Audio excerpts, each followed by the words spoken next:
Welcome to Choice Classic Radio. Like us on Facebook, subscribe to us on YouTube, and help keep this show alive by donating at choiceclassicradio.com. For more of your favorite old-time radio shows, join us on our companion podcast, Choice Classic Radio, Mystery, Suspense, Dramas, and Horrors, where we bring to you the most mysterious tales that the golden age of radio had to offer. And now, with 314 episodes made, originally airing on the NBC network from 1949 to 1957, we bring to you Dragnet. An NBC's great parade of new shows.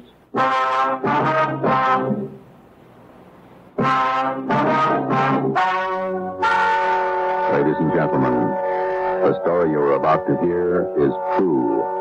Only the names have been changed to protect the innocent. NBC brings you Dragnet.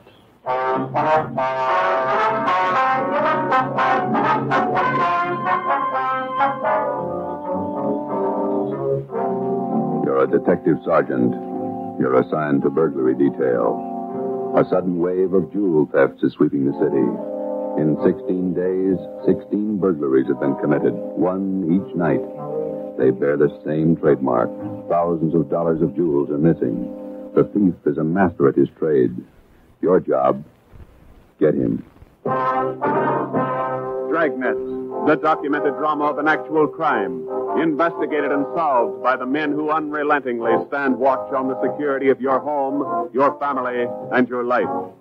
For the next 30 minutes, in cooperation with the Los Angeles Police Department, you will travel step by step on the side of the law through an actual case transcribed from official police files. From beginning to end, from crime to punishment, Dragnet is the story of your police force in action.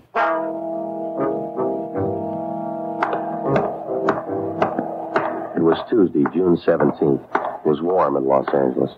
We were working the day watch out of burglary. My partner's Ben Romero. The boss is Ed Backstrand, chief of detectives. My name's Friday. I was on the way into work that morning, and it was 7:53 a.m. when I got to room 45. Burglary detail. Hi, Joe. Oh, hi, Walker. Gonna be a scorcher out today. Yeah, just like yesterday. Ben in yet? I think he's over in communications picking up the mail. Oh, thanks. You guys been busy? Yeah, kind of.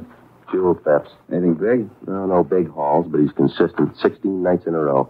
Same guy? Think so. Same M.O. Yeah, everybody's got trouble. Gotta check some records. See you later, Joe. Okay, Willie.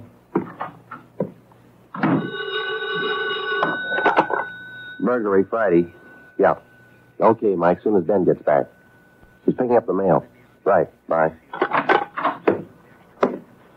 Hi, Joe. Hi, Ben. Hannon just called. Chief wants to see us. Take a look at these first. What do you got, overnight report? Yeah, I have these two. Yeah.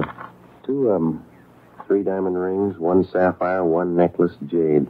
Big haul. Look at the other one. Lady's watch, diamond band, emerald bracelet, tourmaline brooch. What's tourmaline, Ben? I don't know. Must be valuable. It's gone. Let's see. Owner left house about 9 p.m., returned about 1:30 a.m., found property gone, scratches on the door. Probably using the cellophane method. Hasn't missed yet. 2 in 1 night. Now he's picking up his pace. Must have a bag full of loot somewhere, whoever it is. You get the description sheet from pawn shop detail? Yeah, I got him right here. You take half of them. Let's see what luck we got this morning. Yeah. Nothing so far. Me neither. Let's see. I'll get it, Joe. Burglar Romero. Hi, Ben. Chief still wants to talk to you boys. He's got an appointment at 8:30. Wants to see you before you leave. Okay, Mike. Just checking some buy sheets. Be right in. Better make it fast. He's in a bad mood this morning. Okay, Mike. Thank you. Backstrand again? Yeah, he's in a bad mood. Come on. Wonder what's bothering him. Something's bad. He doesn't blow very often. Chief of Detectives Office, Hannon. Go ahead in, boys. He's waiting. Thank you, Mike. All right, ma'am. I'll connect with you. Friday, Romero, sit down. Wait till I get the phone. Backstrand. Oh, yes, Mrs. Winthrop. Yes, ma'am. We're doing all we can. Yes, ma'am. Yes, ma'am. Yes, I'll do that. Yes, ma'am. Goodbye. Got trouble, Ed? Taxpayer, Mrs. Winthrop. You two ought to remember the name. We do, Skip. 10 days ago, somebody lifted $2,000 worth of diamonds from her bedroom while she was at the symphony. Last night, she was hit again. A diamond watch, an emerald bracelet, and some kind of a brooch. Tourmaline. I don't care what kind it was. It's gone. What's the pitch? We just read a report a couple of minutes ago, Skipper. Could be a time with those other 16 jobs. 16 jobs in 16 days. You haven't got a lead on the thief yet? Nothing shows up. No prints, nothing. What about the pawn shops? Nobody's tried to soak any hot stuff as far as we know. We double-checked the detail. We got every hock shop in town on the alert. Whoever it is, they've got to try to pawn the stuff sometime. Unless they're going to give diamond rings for Christmas presents. They haven't tried the pawn shops yet, Skipper. We sure are there. Look, 16 burglaries in 16 days. Jewels and watches. Good ones. It's got to stop. It's got to stop soon, you understand? We'll stay right on top of it, Ed. We're doing all we can. For 2 weeks, I've had half a dozen women calling me every day. Society women. Some of them figure they should get extra treatment. They're only DR numbers to us, Skipper. They all get the same attention. I'll try and explain that to some of them. They think you're in on the racket. Maybe you boys would like to take these calls some morning. No, thanks, Ed. All right, then let's get some action. Keep the pawn shop operators on their toes and get after every known fence in town. That's all. I've got an appointment. All right, Ed. Check you later. Holding a call for you, Ben. Oh, thank you. Hello. Oh, hi, Max. What? Well, hold it. Be right down. First break, Joe. What do you got? Necklace and a watch. Both of them on the stolen property list. Where? Henry's Pawn Shop. 5th and Main. 6 minutes later, at 8:25 a.m., Ben and I drove up in front of Henry's Square Deal Pawn Shop. Quick cash, no red tape, watches bought and sold. The proprietor was Max Murphy, an old friend of Ben's. Well, pal, of all days, it had to happen yesterday. Took the day off and went fishing up at Big Bear. I left my nephew in charge, Harry. A real knothead, that kid. How do you mean, Max? Joe, if I told him once, I told him 100 once. Whatever you do, whatever they come in with to Hart, check it with the list. Check it with the stolen property list. What does he do? He forgot. He forgot. Oh, a real knothead, that boy. How old is he, Max? 32. A real knothead. I checked the slips from yesterday. Then I checked the stolen property list. There it is. Hot stuff. When did the stuff come in, Max, do you know? About 4 o'clock yesterday afternoon. Can we look at it? Oh, sure. Back here behind the counter. There it is. Did you check out the serial numbers on the watch yet, Max? When I found out, yes. They matched to a T. All right, let's see. Yeah. Description on this necklace matches, too. Let's have a look at your buy book, huh, Max? Yes, sir, Joe. Here you are. There's a deal right there. Here? Yeah, that's him. That's how he gave his name. Walter Tracy, 132.5 Blackstone Court, Los Angeles. Let me check the book for the description, Max. Oh, sure. Yeah, here. Mm-hmm. Okay, Max, thanks. We'll be checking with you later. Sure, Joe. Anytime. Sorry. All right, Max. See you later. You fellas take it easy. Right.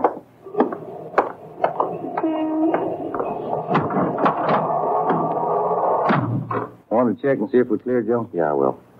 80K to Control 1. 80K to Control 1. Are we clear? Control 1 to 80K. Stand by. Good lead, Joe. Got a description in here. Yeah. It's too bad Max's nephew had to slip up. Control 1 to 80K. Call your office immediately. Call your office immediately. KMH is success. I wonder what that's about. No, I'll call in. You got some change? I'll use Max's phone.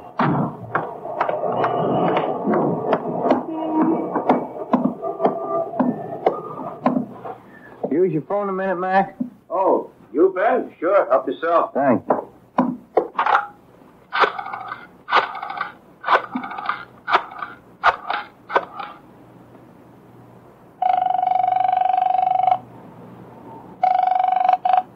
City Hall. 2524. 2524. Burglary. Levine. This is Ben, George. You got something? Hot one. Universal Loan Shop. 6th and Barton Place. Guy just took in a couple of rings. He checked too late. What you mean? He checked the form after the guy left. It was signed Walter Tracy.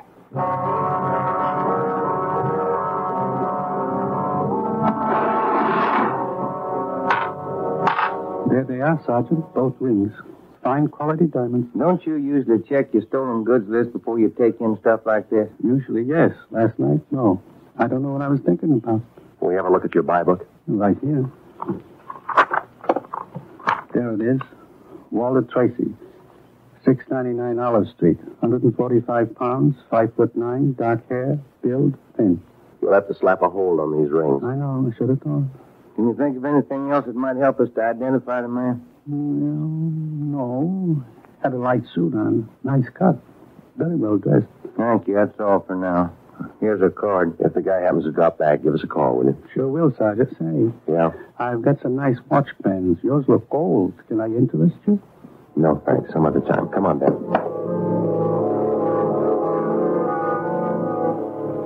That afternoon and the following morning, despite our alert and our warnings, 2 more pawn shops called in with reports of stolen watches taken in.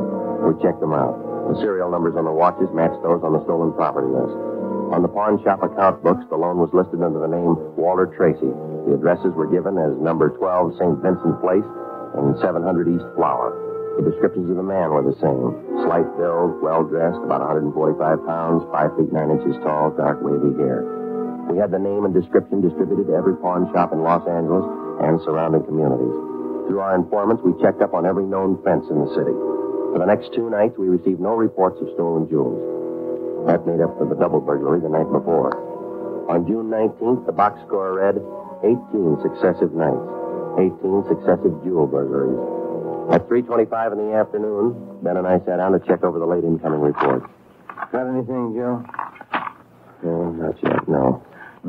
Nothing here. Maybe the guys left town. Nope. No such luck. Take a look. That's it, number 19. He may set a record. Well, he's making monkeys out of us, isn't he? Look, man's watch, lady's watch, Chinese amber necklace, diamond shirt studs, and a bracelet with 2 large rubies. He's getting ambitious. How's the value listing? Let's see. $1,800. 1 haul. I'll get it. Burglary Friday. Yeah. What? Yeah. Be right down. Stall him. Let's go, Ben. Where? Kaplan's down on East 2nd. Walter Tracy's in there now, trying to hock a gold watch.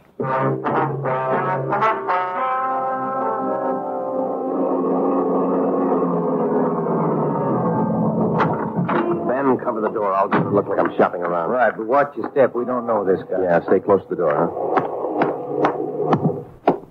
I'm sorry, that's the best we can do on the watch. Look, Mac, this is gold. 21 jewels. Well, it's the best I can do. Drop dead. What's the best I can do? Don't get sore. Yeah, sure. See you later. That's him, Sergeant. Walter Tracy. I stalled him as long as I could. All right, I'll check back with you later. Did you spot the guy that just came out? Yeah, went up straight. Let's follow him. Hustle it. You spot him, Ben? Straight ahead, about 15 yards. He's crossing street. Yeah, let's get up a little closer. We're losing short. The light changing. Come on, run for it. Watch the traffic light. That was close. We might have spotted us as going faster. Come on, Joe, run. Yeah. Don't lose him. The crowd's not helping. Hey, wait a minute. I bet you're a cop. You're chasing somebody. Let go of my arm, mister. Let go. Well, you don't have to get tough. Lousy cops think they own the street. I'm going to write the mayor's off. Come on, Joe. He's running for it. Yeah, I see him. Watch the signal up ahead. Hurry, Joe. Almost up to me. Into the parking lot. Hey, you. Stop. Look out, Joe. A gun. Get away. All right, hot guy. It's a nice job. Yeah. He's too fast for an honest man. Let's take him in. When we got back to headquarters, Walter Tracy was under technical arrest. We took him directly to the interrogation room and searched him thoroughly. We had him take everything out of his pockets and put it on the table. Then we had him take all the money he had in his wallet, count it out, and hold it in his hand. What is all this routine? That's all the money you have on you? $47.17, right? Yeah. Okay, keep it in your hand. Then shake him down. All right, Tracy. Take off your coat, shirt, tie, and your shoes and socks. What kind of a pitch is this? I'm no hood. Take them off. 2 big cops. You're not pinning anything on me. I don't care what you do. Sleeves, pockets, lining. Nothing in the coat, Joe. Get his shirt. Take it light with the threads. Costs money. How about the trousers, Ben? Let's see. Cuffs, pockets. No. Let me get the belt. Zipper on the inside of the belt? No, it's clean. Shoes are okay. All right, Tracy, let's see the soles of your feet. I hope you don't mind. They're dirty. Why don't you take a shower? Let's see. All right, Joe, nothing. Put your toes back on. Yeah, thanks. All right, you. What's your name? Huh? I said, what's your name? You telling jokes? Walter Tracy. You know that. Your real name. How old are you, Tracy? 27. Where do you live? No place. Just got in town a couple of days ago. Where are you from? Salina, Kansas. Where you been sleeping the last 2 nights? The park, Pershing Square. Clothes don't show it. Pretty natty. I had him pressed. Where? Down by the square. I don't remember. You ever been arrested before? No. How'd you get this gun, Tracy, the one you pulled on us? I didn't know who you were. Could have been a couple of hoods. You kind of look like it. Where'd you get the gun?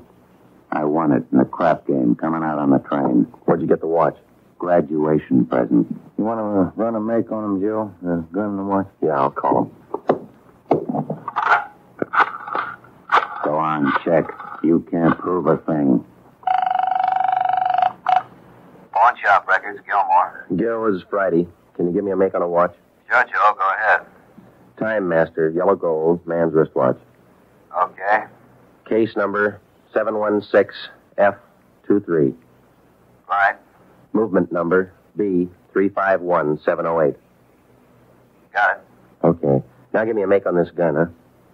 32 S&W automatic. Serial number 579461. Okay. Call me back? Right. What's your station number? 2572. I'll ring you, Joe. Thanks. Having fun? What'd you do with all those jewels you stole? When do I get out of here? I don't think you're going to get out. You got nothing on me. How tall are you, Tracy? Get your tape measure. 5'9". How much you weigh? 140. I'm 27. My name's Walter Tracy. I come from Salina. I've been in town 2 days, and I don't know what you guys are talking about. You sound smart. You don't act it. And you're Frying Brian, copper. What'd you do with those jewels you stole? I don't know what you're talking about. What color are your eyes? I don't know. I'm colorblind. What color would you say your hair is? You colorblind, too? You ever been arrested before? Straighten out. He asked me that. I'm asking you. No. Never done any big time? No. All right, I don't care if you level with us or not. We're going to make you on those prowl jobs, all 19 of them. Sure. You guys are smart. You got in Los Angeles 2 days ago, is that right? Yeah. You don't know anything about any jewel theft. That's what I said. And how come your name and your handwriting's on the account books in 4 pawn shops in Los Angeles? It's not mine. You can't prove it. We can, Tracy. Come clean. What'd you do with the stuff you stole from 1250 Moraga Drive, June 5th? I didn't steal any stuff. What'd you do with the rings and watches you took from 1400 Placerville Road, June 9th? I wasn't in town. What'd you do with the diamond dress pins you stole June 13th, 123 South Van Ness? Did I do that? You're not only kinky, you're a bad liar. You prove it. Porter, get you a sawbuck, your prints bounced, Tracy.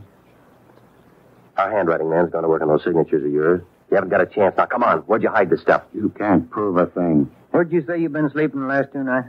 In the park, Pershing Square. You want a map? Clothes sure look nice. I said I had them pressed. But you can't remember where. No, I can't remember where. Is that a crime? Friday, Tony.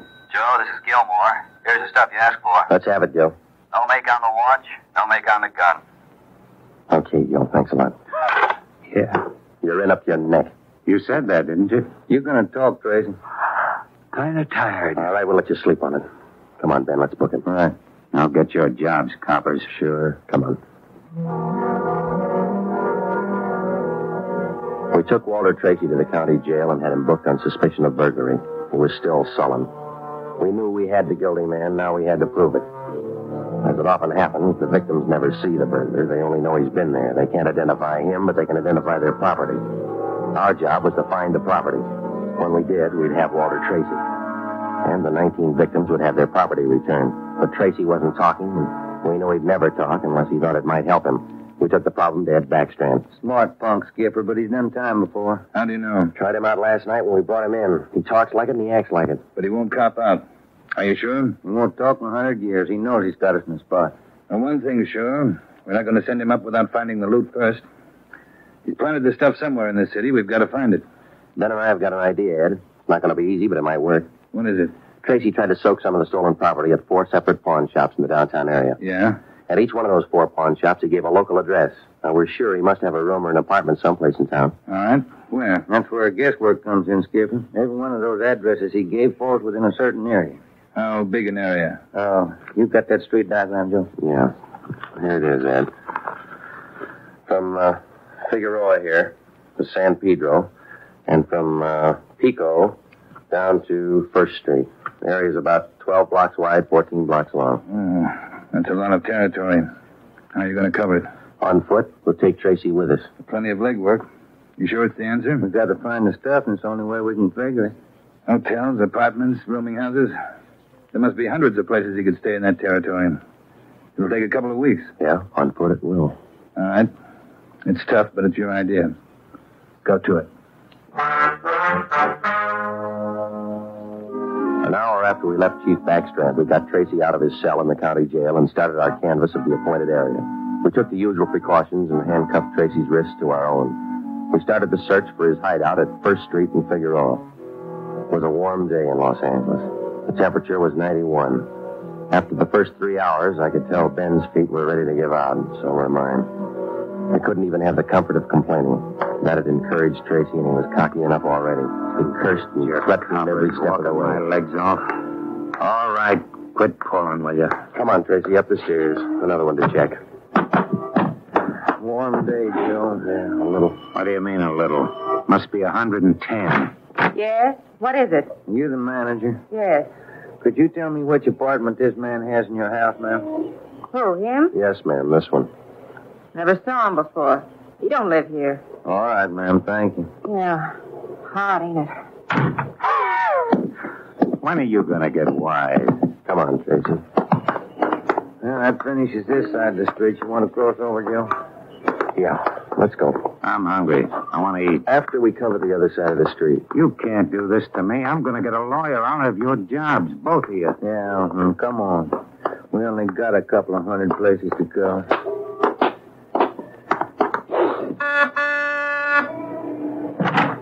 Hi, gents. What can I do for you? You the manager? I run the place, yeah. Which room does this man have in your place? Him?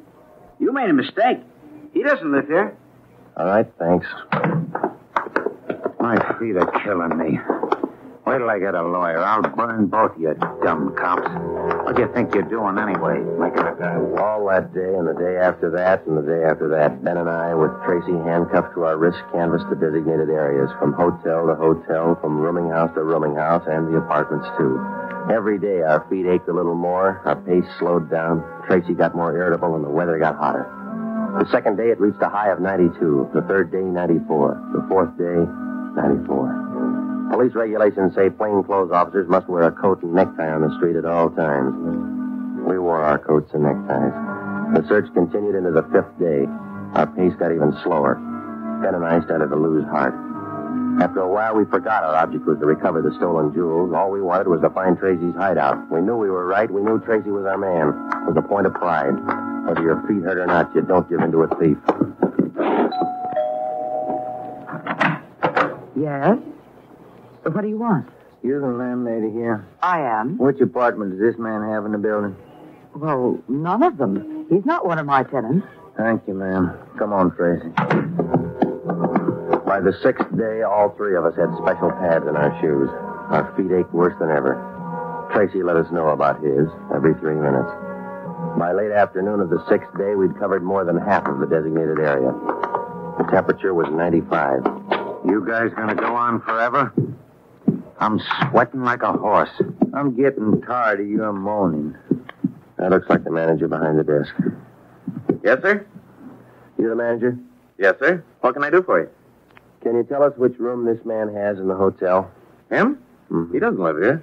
Hey, you fellas look awfully warm. Like to cool off in the lobby? We're air-conditioned. No, thanks. I'm hungry. When do we eat? You're always hungry. You got the biggest mouth on a cop I ever saw. All right. Yeah. I'm hungry. I want to eat. Now. Wait till I give this story to the papers. Mistreating innocent guys. They'll break. All right.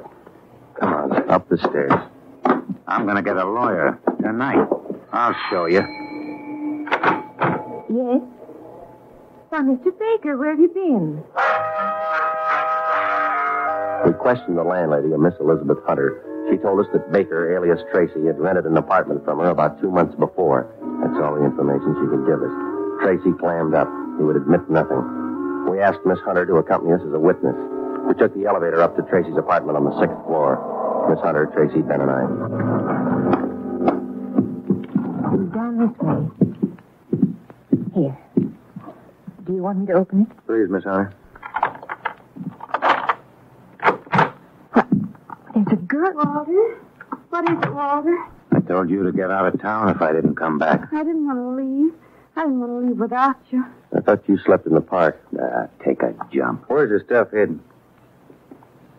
All right, Ben, handcuff him to a chair. The girl behind him. We'll find the stuff ourselves. All right, Tracy. All right, you're next. I haven't done anything either, so you can't prove it. Billy, shut up. Miss Freddie. No talking between you two. If there is, we'll separate you. All right, Ben, you take the living room here. I'll try the kitchen. And get a window open. It's hot in here. All right. Sergeant, you will be careful of the furniture. Yes, ma'am. I had no idea. You, Mr. Baker, of all people. Don't talk to him, please, ma'am. Oh, yes. Tin cup. Why don't you fail? Ben, look. It's only the beginning. He's got the stuff scattered 7 ways for Sunday. We're going to need help. In the milk bottle? Yeah, 2 rings, 3 loose diamonds, and this bottle of mayonnaise. We found some kind of a brooch in it. A couple of watches taped to the underside of the kitchen sink. All right, you. Convinced? Okay, Ben, call Backstrand. There was a definite possibility that Walter Baker, alias Tracy, had stored some of his stolen loot outside his apartment. We stood little chance of ever recovering it unless we got him to break. Ben called Chief Backstrand, and in 10 minutes he arrived at the apartment with another man from burglary detail, George Levine. Together we went over the 4-room apartment foot by foot. We found jewelry, watches, loose stones in every conceivable place. In cartons of cottage cheese, in jars of cold cream, in the garbage can, everywhere. Who's your girlfriend? All right, I'll ask her. What's your name? I said, what is your name? Billy. Billy Crawford. He didn't do anything. He didn't. All right, Billy. Maybe you can tell us. Where's the rest of the stuff he stole? He didn't steal. He didn't steal anything. Billy, shut up. Keep quiet, you. Ed, wait a minute. What? Just a minute. I want to look over here. Papers. Taped to the underside of that top drawer. What is it, Franny? No, you can't. You can't. Look at these. All right, you found them. I'll talk. No, Walter, don't. Parole papers. He's an ex-con.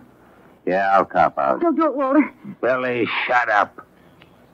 Dumb dame. The rest of the stuff, where is it? On the roof. Inside the ventilator, the one near the front, you'll find a couple of paper bags. That's it. Levine? Got it, Chief. I'll check it. Your papers say you did time in Oregon. What for? Fell for robbery. Did 5. I owe him 7. What about the girl? Walter, I'm going with you. Her? I don't know. You figure it. All right, Friday. Romero, take the girl to Lincoln Heights and book her. We'll take him. Right, Ed. Come on, Ben. No, Walter, I want to go with you. I'm sorry, ma'am. This way out. All right, easy, lady. No, wait a minute. Just a minute. Walter? You're a dumb dame, Billy. So long. Walter. All right, come on, let's go. What's the matter? You feel all right? He lied. He said he loved me. He lied to me. Don't feel hurt, lady. He lied to everybody. The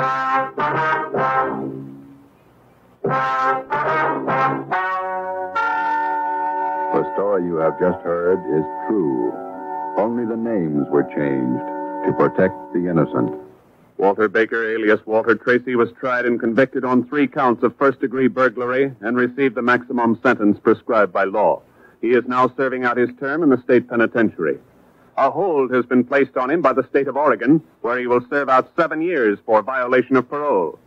Billy Crawford, Baker's accomplice, was tried and convicted of receiving stolen property and is now serving time in the state penitentiary for women. You have just heard the 11th in a new series of authentic cases transcribed from official police files. Technical advice for Dragnet is furnished by the Los Angeles Police Department. Tonight's program is dedicated to Warden Clarence A. Larkin of Folsom Prison, Sacramento, who, on the evening of September 24th, 1937, gave his life so that yours might be more secure.